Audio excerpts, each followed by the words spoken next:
Segera download Apa saja yang Quran disebut Tadabbur, Al-Quran, maka dia meraih tafsir kebaikan. dalam genggaman Contoh Anda. bulan Ramadan adalah bulan Al-Quran.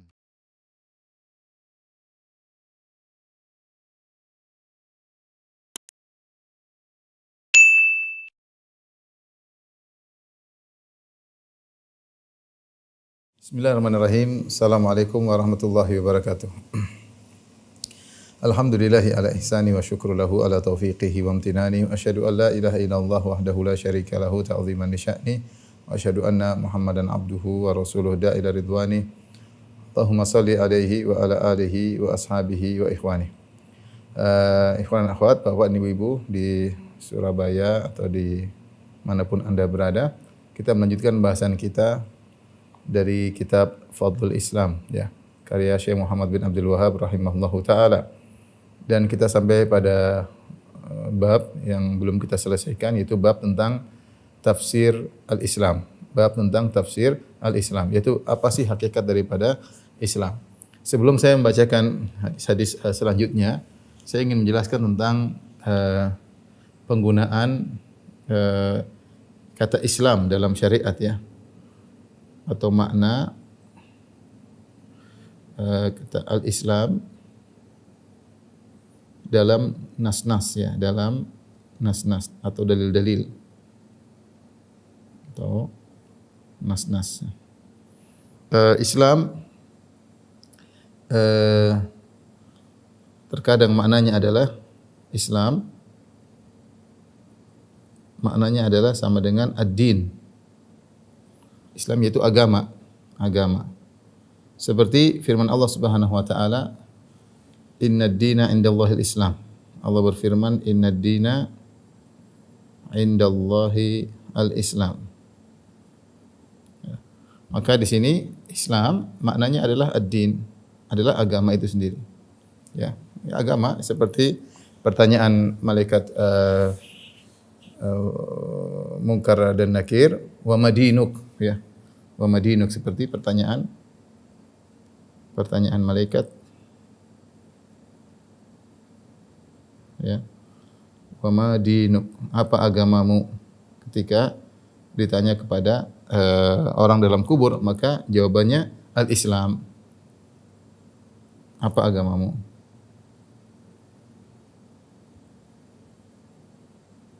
Jawabannya adalah Islam, ya. Ini jadi Islam terkadang maknanya agama, ya. Terkadang Islam maknanya adalah Islam, ya. Islam sama dengan adalah amalan-amalan zahir. Amalan-amalan zahir, ya. Kapan maknanya demikian? Jika Islam disebutkan bersama dengan iman. Islam disebutkan atau datang dalam nas disebutkan bersama dengan iman. Bersama dengan iman.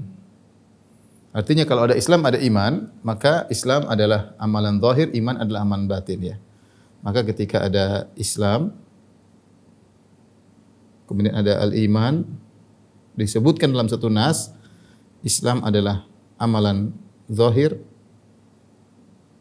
itu amalan lahiriah, kemudian iman adalah amal batin, ya. Contoh dalam hal ini adalah hadis Jibril. Hadis yang masyhur, hadis pertama dalam Sahih Muslim atau hadis kedua dalam Arba'in Nawawiyah, ketika Jibril bertanya kepada Nabi sallallahu alaihi wasallam, "Ya Muhammad, akhbirni anil Islam." Wahai Muhammad, kabarkan kepadaku tentang Islam. Ini contoh hadis Jibril.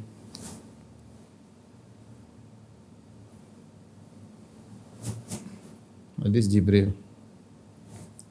Maka Jibril bertanya kepada Nabi Muhammad SAW, "Akhbirni anil Islam." Apa itu Islam? Maka Rasulullah SAW menjawab dengan rukun Islam. Al-Islam an tashhada an la ilaha illallah wa anna Muhammadar Rasulullah. Islam itu engkau bersaksi bahwasanya tidak ada yang berhak disembah kecuali Allah dan Muhammad adalah Rasulullah. Rukun Islam pertama. Kemudian engkau mendirikan salat, ya. Wa tuqimus salat, kemudian wa tu'tiyaz zakat, engkau bayar zakat. Wa tasuma Ramadan, kemudian engkau berpuasa bulan Ramadan. wa tahujjal baita in istata'ta ilaihi sabila. Kau berhaji jika kau mampu. Di sini Rasulullah SAW ketika ditanya tentang Islam, beliau menjelaskan tentang rukun Islam. Kemudian ketika Rasulullah SAW ditanya lagi oleh Jibril, fa akhbirni anil iman, kabarkanlah kepadaku tentang iman. Maka Rasulullah SAW ketika ditanya tentang iman, beliau menjawab dengan rukun iman yang 6. Kata Nabi SAW, wal iman an tu'mina billahi wa malaikati wa kutubi wa rusuli wal yawmil akhir wa tu'mina bil qadari khairi wa syarrihi. Iman itu adalah engkau beriman kepada Allah, beriman kepada malaikat-malaikatnya, beriman kepada kitab-kitabnya, beriman kepada para rasulnya, beriman kepada hari akhirat dan beriman kepada takdir yang baik maupun yang buruk. Di sini Rasulullah SAW menjelaskan tentang iman dengan rukun iman yang semuanya terkait dengan amalan batin. Iman kepada Allah masalah batin, iman kepada malaikat masalah batin yang tersembunyi dalam dada, iman kepada kitab-kitab, kepada hari akhirat. Nah, ketika iman Islam dan iman disebut dalam satu nas, maka iman adalah Islam, iman adalah amalan batin, Islam adalah amalan zahir. Kemudian yang ketiga, ini yang kedua ya. Yang ketiga, Islam sama dengan al-iman. Islam terkadang maknanya al-iman. Islam ya iman, iman ya Islam. Ya. Islam adalah iman, iman adalah Islam. Ya. Kapan jika hanya disebutkan salah satunya? Disebutkan salah satunya. Tidak disebutkan dua-duanya. Dan inilah pendapat yang dipilih oleh banyak muhaqqiqin, para peneliti di kalangan para ulama. Islam kalau disebutkan sendiri, ya dia iman, ya dia Islam. Iman juga kalau disebutkan sendiri, ya Islam, ya iman. Tidak ada bedanya. Islam sama dengan iman. Tapi kalau digandingkan, maka masing-masing punya makna. Islam makna yang amalan zahir, iman makna yang batin. Contoh dalam hal ini seperti hadis Nabi sallallahu alaihi wasallam. Kata Nabi sallallahu alaihi wasallam, al-imanu bid'un wa sab'una syu'bah. A'laha la ilaha illallah, a'laha kalimat la ilaha illallah, la ilaha illallah, wa adnaha imatatul adza anit tariq. Hadis Abu Hurairah ya. Wal haya'u syu'batun min syu'abil iman. Kata Nabi SAW, iman itu adalah 70 sekian cabang. 70 sekian cabang. Yang paling tinggi adalah la ilaha illallah. Ini iman yang cabang yang paling tinggi la ilaha illallah. Wa adnaha, cabang yang paling rendah adalah menyingkirkan gangguan dari jalan. Imatatul adza anit thariq. Kemudian kata Nabi, wal haya'u syu'batun min syu'abil iman. Bahwasanya rasa malu adalah bagian daripada cabang keimanan. Perhatikan di sini Rasulullah mengatakan iman adalah. Namun dalam hal ini Rasulullah mentafsirkan iman dengan amalan batin dan amalan zahir dan amalan lisan. Semuanya ditafsirkan iman. Sehingga iman di sini karena tidak disebutkan Islam, ya iman, ya Islam, Islam, ya iman. Perhatikan di sini, lihat di sini, iman yang paling tinggi kalimat la ilaha illallah. Ini amalan zahir ya. La ilaha illallah tentunya ada batinnya juga. Kemudian yang kedua, imatatul adza anit thariq, menghilangkan gangguan dari jalan, ini amalan zahir. Seorang berdiri lihat suatu gangguan dia pindahkan. Ini amalan zahir. Kemudian al haya'u syu'batun min syu'abil iman. Rasa malu itu masalah amalan hati yang juga terkadang terekspresikan dengan amalan zahir. Tapi di sini Rasulullah SAW tidak mendefinisikan iman dengan amalan batin saja. Tetapi Rasulullah mendefinisikan iman, amalan batin dan juga amalan zahir. Berarti iman di sini adalah juga sama dengan Islam. Iman sama Islam. Jadi ini maksud saya, terkadang Islam maknanya agama, terkadang Islam artinya adalah amalan zahir. Kapan amalan zahir? Jika digandingkan dengan amalan dengan iman ya. Kemudian terkadang Islam sama dengan iman. Ini logika sederhana, mungkin biar menambah pemahaman. Logika hal ini ya. Logikanya yang sebenarnya dalam syariat ada seperti miskin dan fakir. Demikian juga misalnya albir dan takwa. Ini contoh. Contoh kita bicara miskin dan fakir. Miskin dan fakir ini sama dengan Islam dan iman. Kalau disebutkan miskin saja, miskin ya fakir, atau disebut fakir saja, miskin sama dengan fakir, fakir sama dengan miskin. Tapi ketika digabungkan, maka miskin punya definisi sendiri, fakir punya definisi sendiri. Contohnya dalam surat At-Taubah, kata Allah Subhanahu wa taala, "Innamas shadaqatu lil fuqara'i wal masakin wal 'amilina 'alaiha wal mu'allafati qulubuhum" dan seterusnya. Kata Allah, sungguhnya zakat itu dibayarkan kepada fakir dan miskin. Nah, apa bedanya fakir dan miskin? Perhatikan di sini tergabung antara lafal fakir dan miskin. Para ulama mendefinisikan fakir adalah orang yang pemasukannya tidak sampai dari setengah kebutuhannya. Artinya apa? Dia butuh misalnya 4 juta dalam kehidupan sehari-hari. Dia tinggal di ibu kota di Jakarta. Kemudian kebutuhannya 4 juta, ternyata penghasilan cuma 1 juta. Karena penghasilan cuma 1 juta, kurang dari 50% kebutuhannya 4 juta. Ternyata penghasilan 1 juta, orang ini disebut fakir. Miskin masih lebih baik. Miskin adalah orang yang penghasilannya 50% atau lebih daripada kebutuhannya. Contoh miskin, kebutuhan dia 4 juta, gajinya 3 juta. Ini miskin. Dua-duanya berhak mendapat zakat, tapi fakir lebih parah daripada miskin. Kenapa? Karena fakir penghasilannya kurang dari setengah kebutuhannya, kurang dari 50% kebutuhannya. Kebutuhan 4 juta, punya gaji cuma 1 juta, ini fakir. Kalau miskin, penghasilannya lebih dari 50% kebutuhannya, yaitu misalnya kebutuhannya 4 juta, gajinya 3 juta. Tetapi ini ketika digabungkan fakir sendiri, miskin sendiri. Tapi ketika dipisahkan cuma sebut fakir saja, kalau fakir saja ya miskin sama, nggak ada bedanya. Kalau disebut si miskin ya fakir, nggak ada bedanya. Inilah contoh dua kalimat atau dua kata yang jika disebutkan bergandengan maka masing-masing punya makna. Tapi kalau dipisahkan maka yang satu sama dengan yang lain. Contoh lagi misalnya albir wa taqwa. Allah berfirman albir wa taqwa. Kalau digandengkan albir punya makna sendiri, at-taqwa punya makna sendiri. Kata Allah Subhanahu wa taala misalnya wa ta'awanu 'alal birri wa taqwa. Wa ta'awanu 'alal birri wa taqwa. Saling tolong-menolong kalian dalam kebajikan dan ketakwaan. Nah, ketika albir digabung dengan takwa, maka albir punya makna sendiri, yaitu adalah melakukan kebajikan, melakukan amal soleh. At-taqwa maknanya meninggalkan maksiat, Albir dan takwa kalau digabungkan, maka maknanya masing-masing sendiri. Albir maknanya melakukan amal soleh, at-taqwa maknanya meninggalkan maksiat. Ya, seperti dalam firman Allah, wa ta'awanu 'alal birri wat taqwa, tolong menolong kalian dalam kebajikan dan ketakwaan. Yaitu tolong menolong dalam melakukan amal soleh dan tolong menolong dalam meninggalkan kemaksiatan. Tapi kalau dipisahkan hanya sebut at-taqwa sendiri, ya taqwa mencakup albir. Seperti firman Allah Subhanahu wa taala, ya ayyuhalladzina amanu taqullaha haqqa tuqatih. Wahai orang yang beriman, bertakwalah kepada Allah dengan sebenar-benar takwa. Maknanya apa? Meninggalkan maksiat dan menjalankan kebajikan. Ketika takwa disebut sendiri, ya dia sama dengan albir, dia mencakup albir.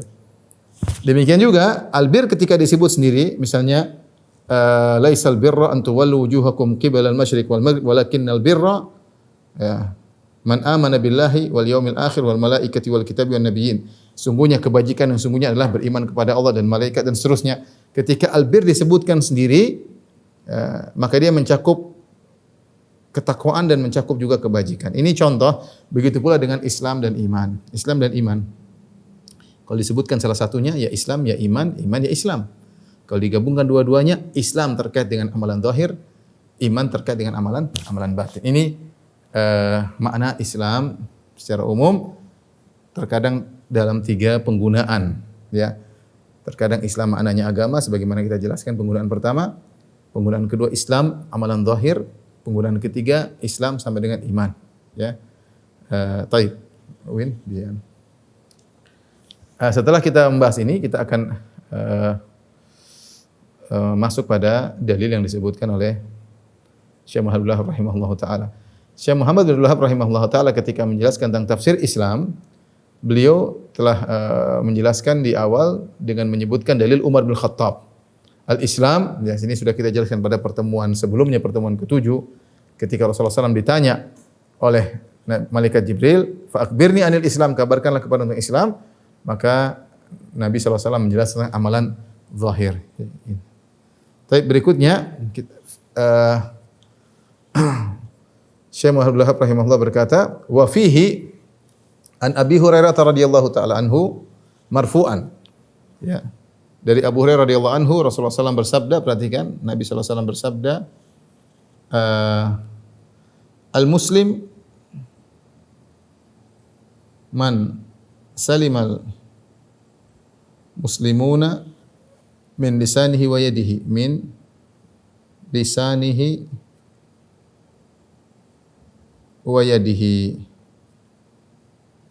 Seorang muslim itu, muslim yang sejati adalah yang orang lain, kaum muslimin selamat dari gangguan lisannya dan tangannya. Ya, bahasa kita, muslim sejati, muslim yang sesungguhnya. Siapakah muslim yang sesungguhnya? Adalah yang kaum muslimin,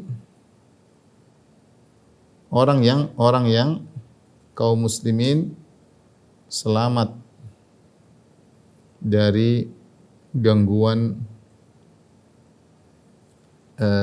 lisan dan tangannya. Lisan dan tangannya. Perhatikan di sini,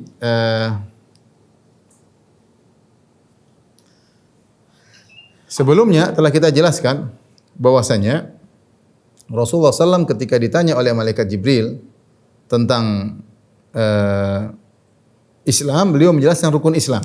Pada pertemuan sebelumnya, perhatikan, pertemuan sebelumnya ketika Nabi Muhammad SAW ditanya oleh malaikat Jibril, fa akhbirni anil Islam, kabarkanlah kepada tentang Islam. Maka Rasulullah SAW menjawab dengan 5 perkara. Islam itu rukun Islam. Ya. Tetapi ketika Rasulullah SAW dalam konteks hadis yang lain, Rasulullah SAW menjelaskan tentang Muslim. Muslim itu orang Islam. Siapa Muslim yang sungguhnya? Muslim yang sungguhnya adalah orang lain, kaum muslim lain selamat dari gangguan lisannya dan tangannya. Nah, ini faedah dari hadis ini, faedah, perhatikan. Yang pertama, faedah yang pertama bahwasanya Islam tidak hanya dibatasi oleh rukun Islam. Oleh rukun Islam. Ternyata Islam itu ada rukunnya, ada wajibnya, ada sunnahnya. Islam itu bangunan Islam. Islam itu ada rukunnya. Perhatikan, Islam itu ada rukunnya, rukun-rukunnya. Rukun-rukunnya apa? Yang 5 rukun tadi ya. 5 rukun Islam, 5 rukun. Kemudian juga ada kewajiban-kewajiban. Namun dia tidak sampai pada derajat rukun. Kemudian yang ketiga ada mustahabnya, sunnah-sunnahnya. Nah, orang yang sudah mendatangkan rukun Islam, maka dia sudah mendatangkan pondasi Islam yang kuat. Tetapi apakah sudah selesai? Kalau dia sudah rukun Islam sudah selesai? Cuma tidak. Dia masih ada kewajiban-kewajiban yang harus dia tunaikan. Ini kewajiban-kewajiban. Kewajiban-kewajiban ini penyempurna bangunan Islam yang wajib. Ini 5 rukun adalah 5 pondasi bangunan Islamnya. Bangunan Islamnya. Adapun kewajiban-kewajiban ini penyempurna. Penyempurna. Dia bukan rukun, dia bukan pondasi, tapi dia penyempurna. Penyempurna bangunan Islam tapi wajib. Islam tapi penyempurna ini wajib. Penyempurna ini wajib. Artinya apa? Kalau tidak ada penyempurna ini, meskipun sudah ada pondasinya, tapi bangunannya tidak sempurna dan orang tersebut masih terjerumus dalam dosa karena dia meninggalkan kewajiban-kewajiban. Adapun sunnah-sunnah ya ini adalah penyempurna bangunan ya yang sunnah, tidak wajib, mustahab. Belum tidak wajib. Kalau saya boleh menganalogikan seperti begini. Kita punya rumah, ini faedah pertama ya. Misalnya kita punya rumah itu terdiri atas 5 pondasi ya. Di sini ada pondasi pertama ya. Kemudian nanti ada pondasi kedua ya. Misalnya kemudian pondasi ketiga, pondasi keempat ya. Pondasi kelima ya. 5 pondasi atau gampangannya kita bikin gitu lah. Ya, 1, 2, ya. Kemudian 3, ya. 4.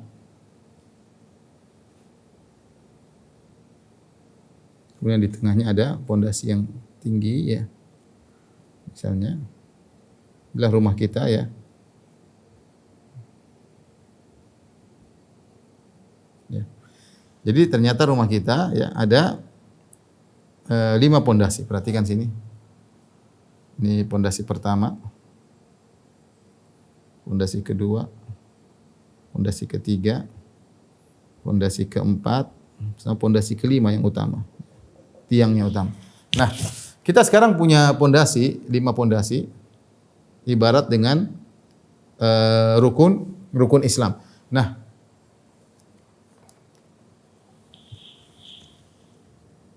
sebentar.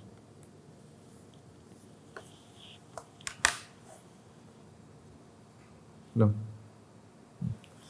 Perhatikan, ini ibarat saja ilustrasi untuk memudahkan. 5 pondasi, seandainya kita punya rumah, kita punya 5 pondasi. Rumah ini dia bukan cuma pondasi saja, dia butuh perkara yang wajib agar dikatakan rumah. Misalnya atap. Atap ini dia bukan rukun, tetapi dia wajib agar rumah kita dikatakan rumah. Kalau tidak punya rumah, bilang rumahnya belum sempurna.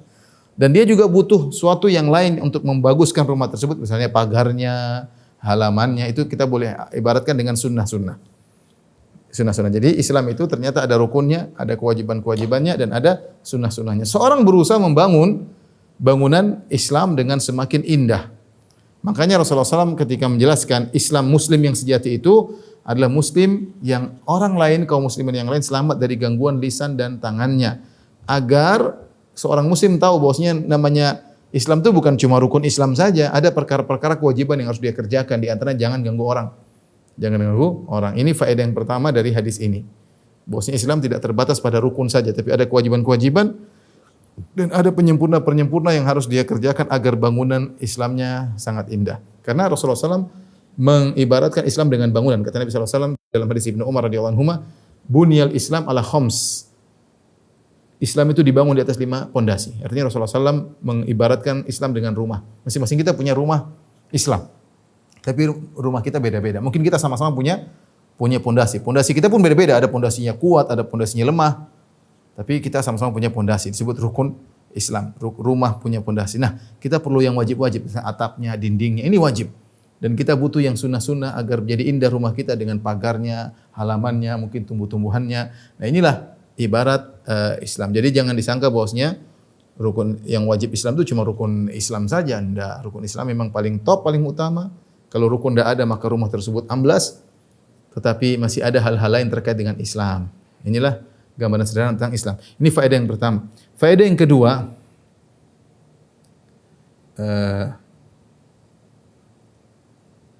tapi ya di nanti kita buka halaman baru. Tunggu sini, sebentar. Pondasi ya, kewajiban seperti atap dan dinding ya. Ini ilustrasi aja, ilustrasi. Kemudian sunnah-sunnah seperti misalnya pelataran, pagar ya, dan lain-lainnya. Baik, di foto ini.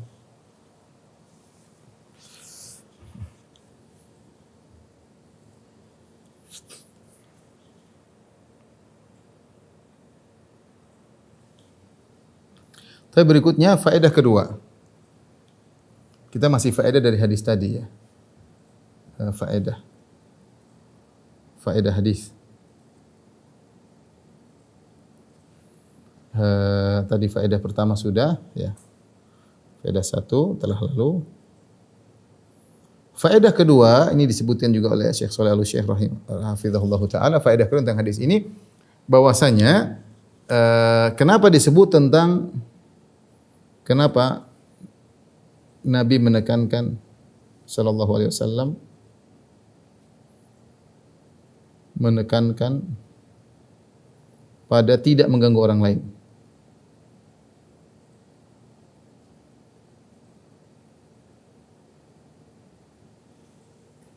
Orang lain. Kenapa? Karena hal ini adalah perkara yang sulit untuk dikerjakan ini. Sulit ada orang yang hidup tanpa mengganggu orang. Tadi dia ganggu orang sekitar yang sulit. Makanya artinya Rasulullah SAW menjelaskan bahwasanya orang muslim yang sejati yang menerapkan Islam yang sesungguhnya, artinya apa? Orang yang benar-benar menerapkan Islam sesungguhnya adalah yang tidak mengganggu orang lain. Adalah yang tidak mengganggu orang lain. Yang tidak mengganggu orang lain sama sekali. Yang sama sekali tidak mengganggu orang lain. Tidak menzalimi orang lain.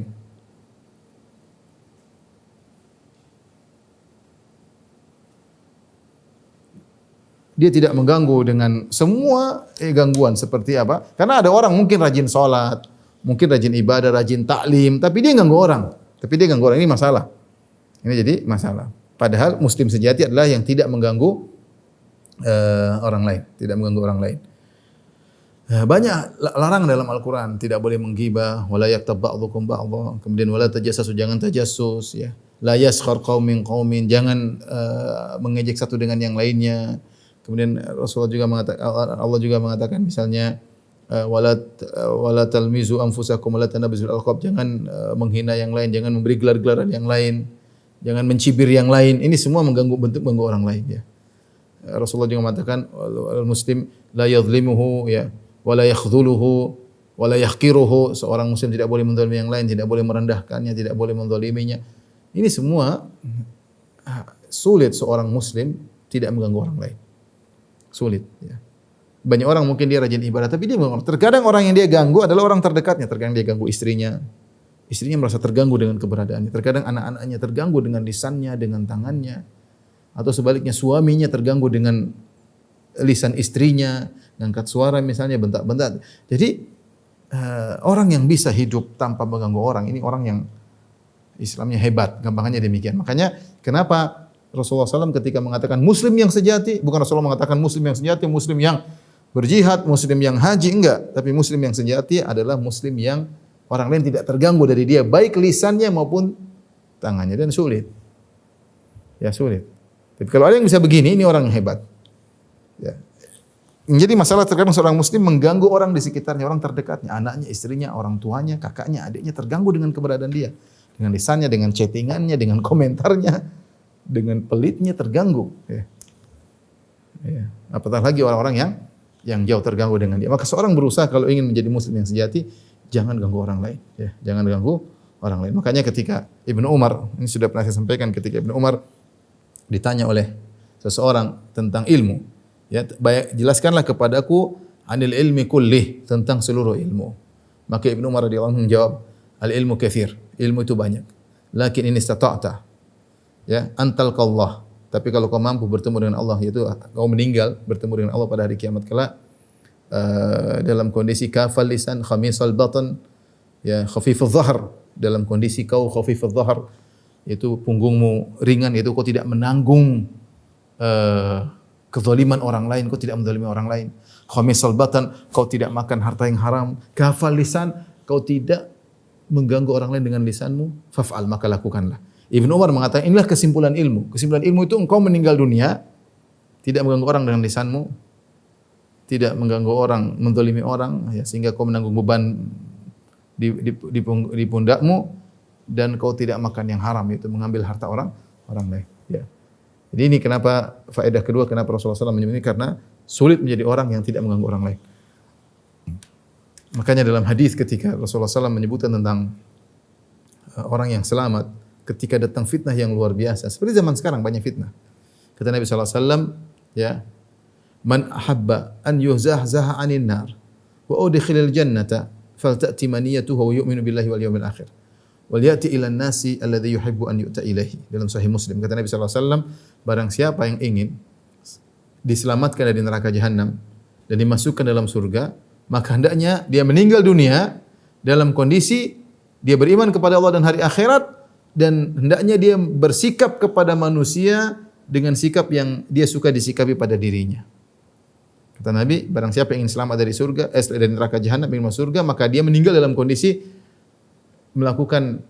beriman kepada Allah dan hari akhirat dan bersikap kepada orang lain dengan sikap yang dia suka disikapi pada dirinya. Kita suka enggak nyakiti hati orang? Kita suka enggak merendahkan? Kita suka enggak kalau kita disakiti orang lain? Kita suka enggak kalau direndahi oleh orang lain? Kita suka enggak kalau harta kita diambil oleh orang lain? Tentu kita enggak suka, maka jangan lakukan pada orang lain. Inilah muslim yang sejati. Tapi faedah berikutnya, ini faedah disampaikan oleh Syekh Shalih Al-Syekh hafizahullah taala. Faedah berikutnya ini disampaikan oleh Syekh Abdul Razak hafizahullah taala. Kalau faedah yang pertama disampaikan oleh Syekh Shalih Fauzan dalam syarahnya. Ini faedah kedua disampaikan oleh Syekh Shalih Al-Syekh dalam syarahnya.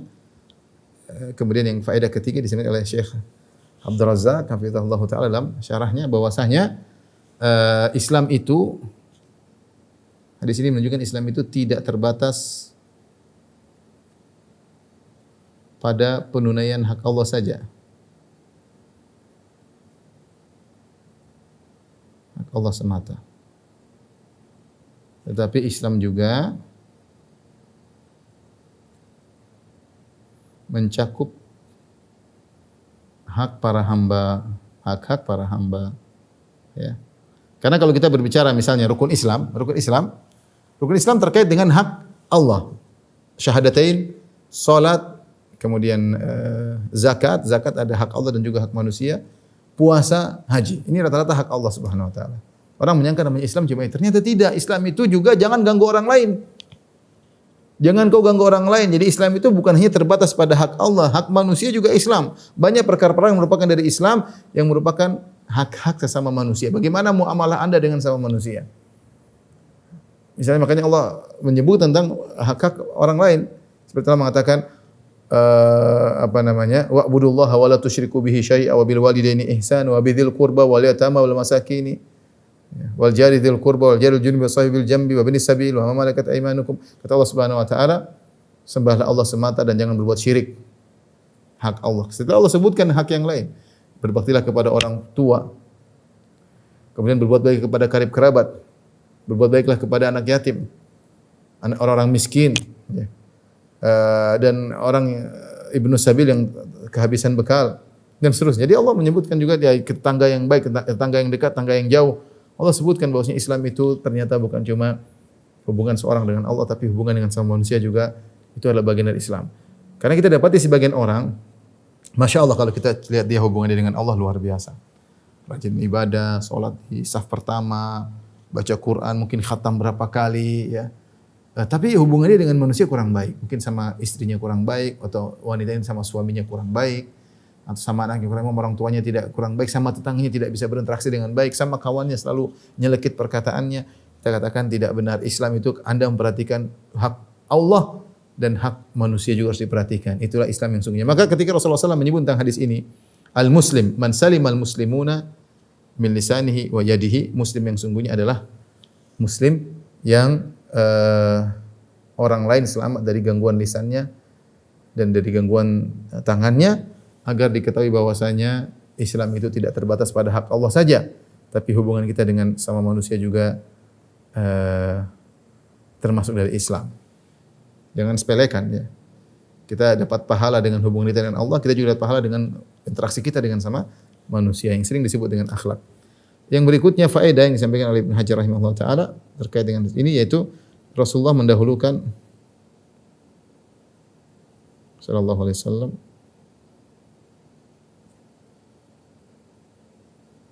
mendahulukan lisan daripada tangan.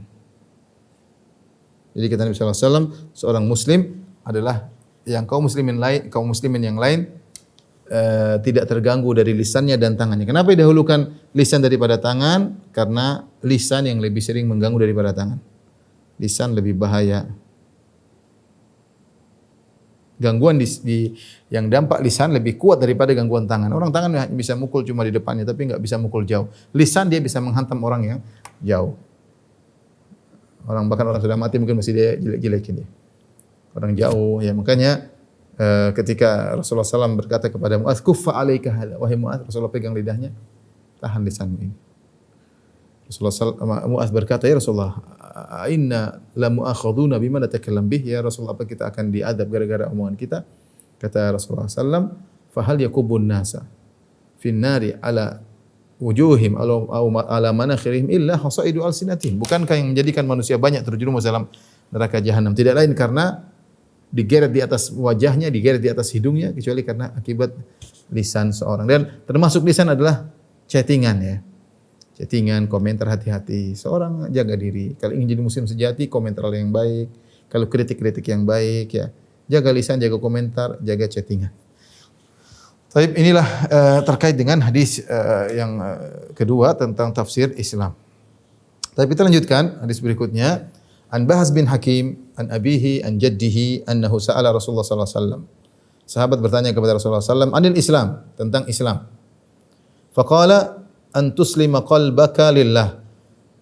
Yaitu engkau menyerahkan hatimu kepada Allah Subhanahu wa taala, wa an tuwalliya wajhaka ila Allah, dan engkau arahkan wajahmu kepada Allah Subhanahu wa taala, wa an tusalliya as-salatal maktubah, dan hendaknya engkau salat 5 waktu, wa tuaddiya az-zakatal mafruḍah, dan engkau menunaikan zakat yang wajib. Hadis ini hadis riwayat Al-Imam Ahmad dalam musnadnya.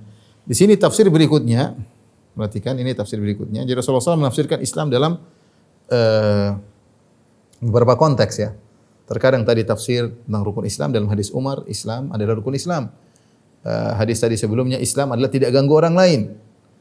Sekarang Islam tentang menggabungkan antara amal batin dan amal zahir. Perhatikan di sini. Rasulullah SAW mengatakan Islam, apa kata Nabi sallallahu alaihi wasallam? Yaitu pertama, engkau menyerahkan wajahmu kepada Allah.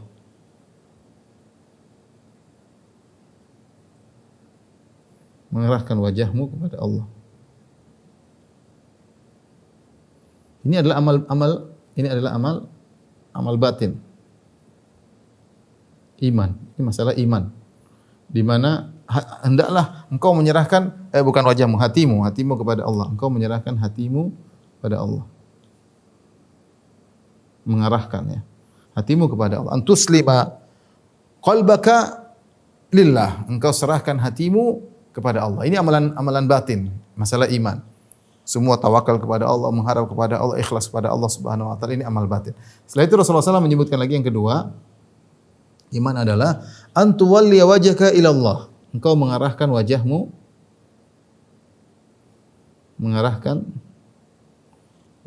kepada Allah.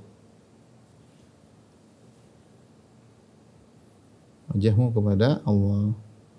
Perhatikan kalau pertama tadi hatimu, masalah hati, kemudian mengarahkan wajahmu ya. Ini adalah amalan zahir. Amalan lahiriah atau zahir untuk beribadah hanya kepada Allah.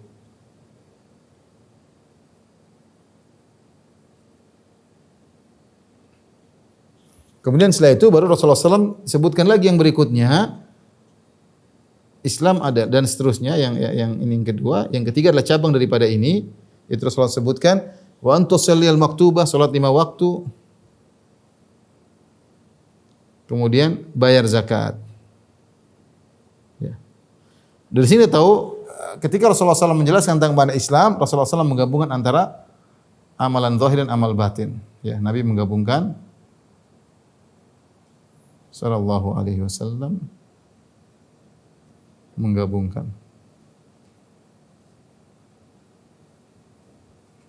antara amal zahir dan batin ya. Kalau kita melihat ini, berarti kita tahu Islam di sini adalah penggunaan makna yang kedua atau ketiga. Jadi penggunaan makna yang ketiga. Ketika Islam penggunaan maknanya ada 3. Pertama bermakna agama, yang kedua bermakna amalan zahir, yang ketiga bermakna sama dengan iman, yaitu zahir bergabung antara zahir dan batin, sehingga Islam ini bisa maknanya adalah agama, bisa maknanya adalah Islam sama dengan iman, iman sama dengan Islam. Karena di sini Islam disebutkan secara tersendirian. Kalau disebutkan tadi kalau Islam disebut sendirian ya Islam mencakup iman, iman mencakup Islam. Seperti ini. Ternyata ketika Nabi SAW menjelaskan tentang Islam, Rasulullah SAW menggabungkan antara amal batin yaitu engkau menyerahkan hatimu kepada Allah, dan Rasulullah menyebutkan amal zahir yaitu engkau mengarahkan wajahmu kepada Allah dalam membayar zakat, dan juga dalam salat. Sehingga Islam di sini mencakup iman, ya. Perhatikan, Islam dalam hadis ini mencakup iman. Karena disebutkan sendirian.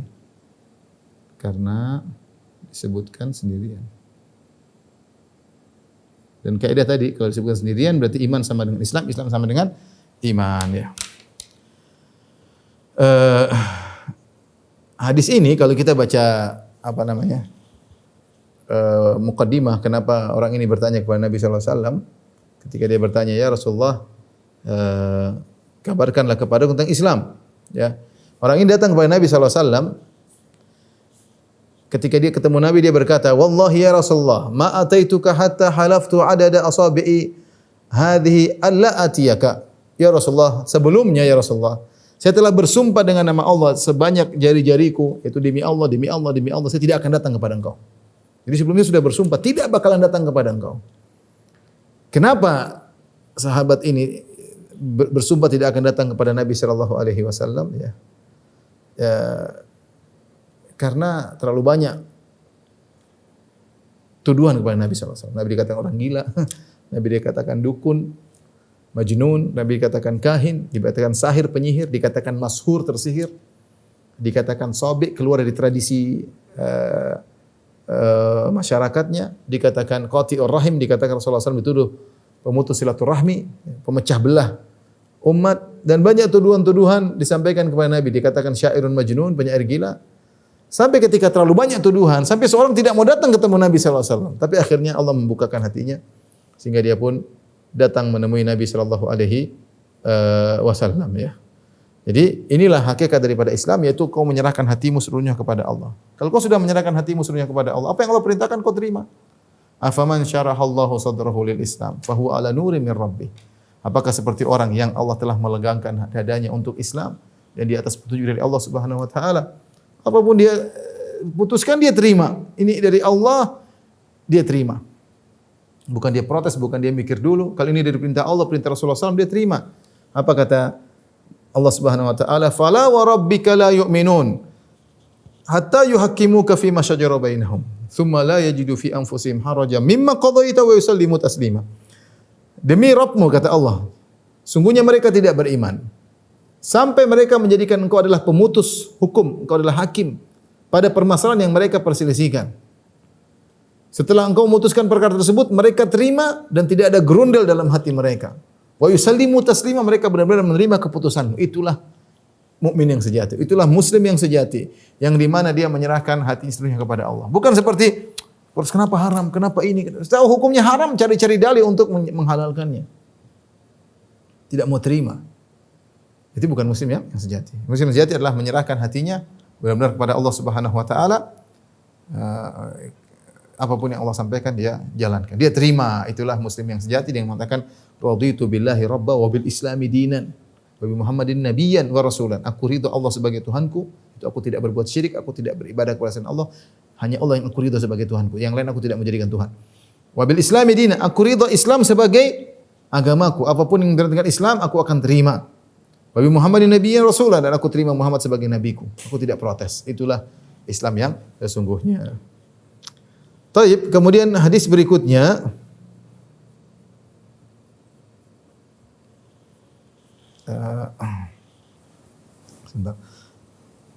hadis terakhir dalam bab ini, bab tafsir Islam, yang mirip dengan hadis makna hadis sebelumnya, ya. Saya bacakan. Wa an Abi Qilabah an rajulin min ahli Syam. An abihi, dari Abu Qilabah, dari seorang dari ahli Syam, dari ayahnya, annahu sa'ala Rasulullah sallam.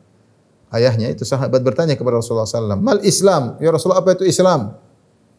Maka Rasulullah sallam menjawab, al-Islam itu adalah antuslima qalbaka lillah, engkau menyerahkan hatimu hanya kepada Allah, amalan batin. Ya. Wa yaslamal muslimuna min lisanika wa yadik, dan orang-orang Islam selamat dari gangguan lisanmu dan tanganmu. Ini seperti makna-makna sebelumnya. Qala ayul Islam afdal? Dia bertanya lagi, ya Rasulullah, Islam apa yang paling afdal? Qala al-iman. Al-iman. Islam paling afdal adalah iman. Qala wa mal iman? Apa itu iman? Qala an tu'mina billahi wa malaikati wa kutubi wa rusuli wal ba'tsi ba'dal maut. Iman itu engkau beriman kepada Allah, kepada malaikat-malaikatnya, kepada kitab-kitabnya, kepada rasul-rasulnya, dan engkau beriman kepada hari kebangkitan setelah kematian. Perhatikan di sini. Davin. Di sini dalam hadis ini disebutkan Abu Kilabah meriwayatkan dari seorang lelaki dari penduduk negeri Syam. Orang ini tentunya disebut orang yang majhul, tidak diketahui siapa, ya. Atau bukan majhul, dia mubham, tidak diketahui siapa orang tersebut. Intinya secara sanad hadis ini bermasalah karena ada rawi yang tidak dikenal dari seorang, siapa orang tersebut rawinya. Tetapi kata para ulama maknanya benar, didukung oleh hadis-hadis yang lain. Sehingga meskipun secara sanad hadis ini bermasalah, tapi didukung oleh syawahid hadis-hadis yang lain yang maknanya sepadan dengan hadis ini, sehingga hadis ini maknanya benar. Taib, di sini Rasulullah sallallahu alaihi wasallam ketika ditanya apa itu Islam, Rasulullah SAW menjawab, engkau menyerahkan hatimu kepada Allah dan kaum muslimin selamat dari lisanmu dan dari tanganmu. Kemudian ditanya ayul islami afdal. Perhatikan di sini dia berkata ayul Islam afdal. Islam mana? Islam apa? Itu apa dari Islam yang paling afdal? Apa dari Islam yang paling afdal, paling terbaik? Maka Nabi SAW menjawab al-iman. Kata Nabi SAW al-iman. Perhatikan, Nabi menjawab dengan iman. Setelah itu dia tanya lagi, wamal iman, apa itu iman? Kemudian Rasulullah SAW mengasihkan tentang rukun iman, ya. Iman, Rasulullah jawab dengan rukun iman. Rukun iman tersebut iman kepada Allah, kemudian iman kepada malaikat, kemudian iman kepada kitab suci, kitab-kitab suci, kemudian iman kepada para rasul,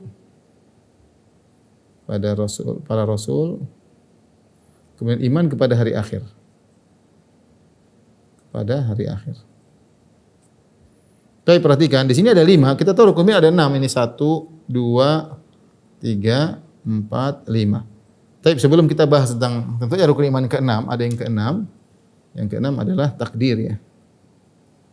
Yang ke-6 iman kepada takdir. Takdir baik maupun buruk, tapi tidak disebutkan dalam hadis ini.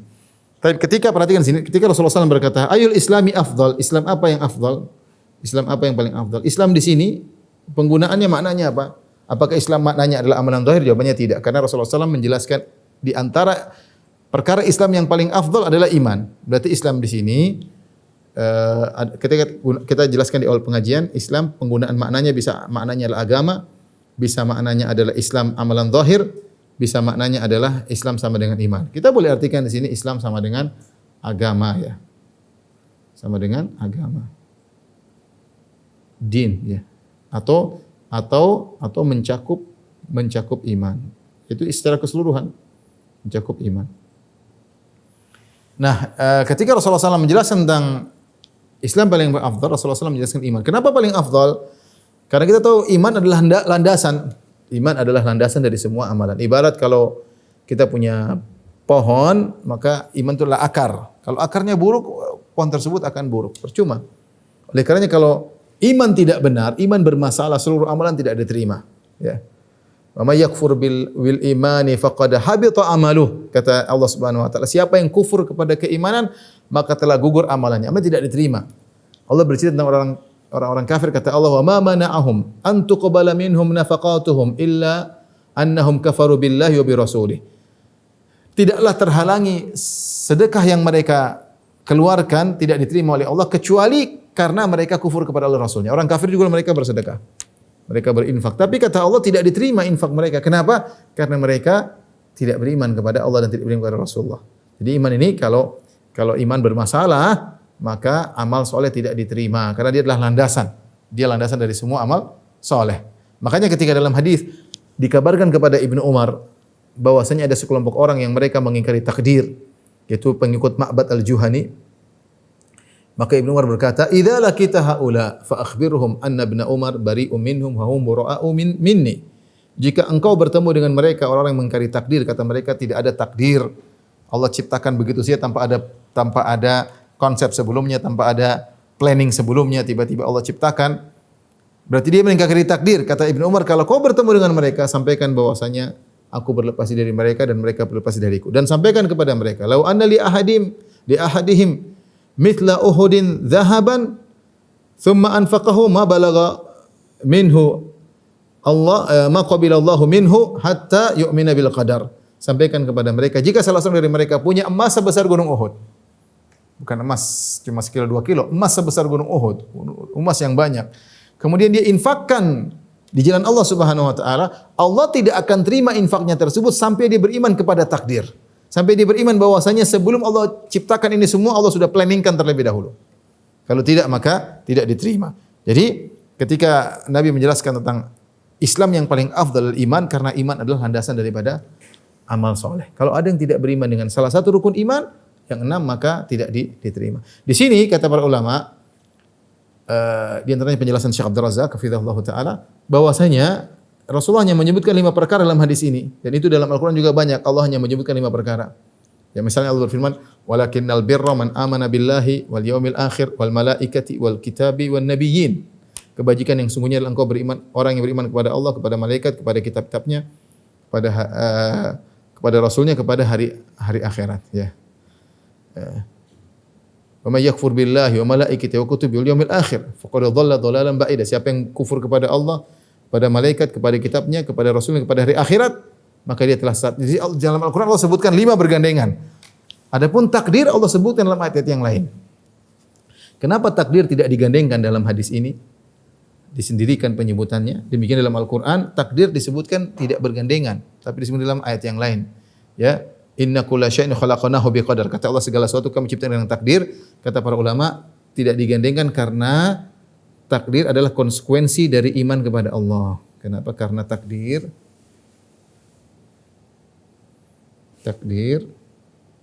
adalah bagian dari iman kepada Allah. Sehingga tidak disebutkan secara bersama dengan 5 yang lain. Terkadang disebutkan dalam hadis, dalam ayat yang lain. Sebenarnya dalam hadis ini tidak disebutkan, ya. Karena dia bagian daripada iman kepada Allah. Makanya Imam Ahmad berkata,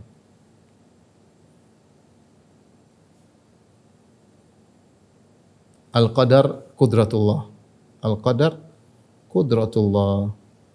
Takdir itu kekuasaan Allah. Ibnu Abbas juga mengatakan al-qadar nizamut tauhid, ya. Faman kadzdzaba bil qadar, ya, kadzdzaba naqada takdzibuhu imanahu. Kata Ibnu Abbas, takdir adalah siapa yang mengatakan takdir, maka kedosaannya itu membatalkan tauhidnya. Taib, apa makna al-qadar qudratullah? Kata Imam Ahmad, takdir itu adalah kekuasaan Allah. Karena takdir menunjukkan Allah Maha Kuasa.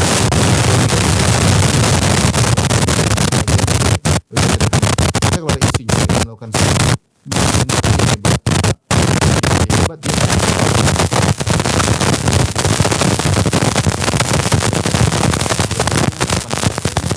Kalau dia bisa tepat, maka dia hebat. Dia biasanya pasti ada miss. Kadang ada info. Tapi kalau missnya semakin sedikit, maka semakin hebat dia. Tapi tidak penting. Allah Subhanahu wa taala super hebat. Sebelum Allah menciptakan segala sesuatu, sebelum Allah menjalankan apa yang dijalankan ini, Allah merencanakan dahulu. Allah tuliskan dalam rencana tersebut dalam Al-Qur'an.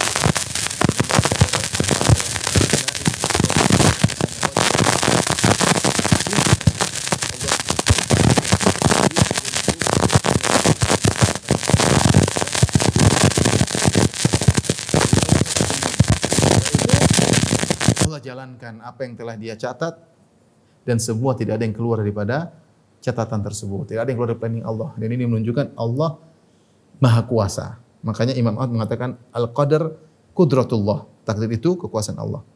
Karena kalau ada yang keluar dari planning atau ternyata Allah tiba-tiba terjadi tanpa pengetahuan Allah, berarti Allah enggak jago dong. Allah nggak jago. Nah ini masalah tentu masalah takdir, masalah butuh pembahasan panjang, ada pembahasan sendiri. Tapi ingin saya sampaikan bahwasanya Rasulullah juga menafsirkan Islam dengan iman, ya. Sehingga Islam secara tafsir yang hakiki Islam itulah agama. Agama inilah Islam. Cuma dalam agama ini ada rukunnya, ada kewajibannya, ada yang wajib-wajibnya, ada yang mustahabnya, ada yang sangat penting, ada yang dibangun di atasnya seperti iman. Jadi Islam ini sangat luas, komprehensif, ya, namun ada bagian-bagiannya. Demikian rekan-rekan yang Allah Subhanahu wa taala yang bisa kita sampaikan pada kesempatan ini. Insyaallah kita lanjutkan pada pertemuan berikutnya tentang bab yang baru, tentang bab siapa yang mencari agama selain Islam atau siapa yang mencari selain perkara Islam. Demikian para ikhwan dan akhwat yang Allah Subhanahu wa taala. Insyaallah kita lanjutkan pada kesempatan yang lain. Wabillahi taufiq wal hidayah. Assalamualaikum warahmatullahi wabarakatuh.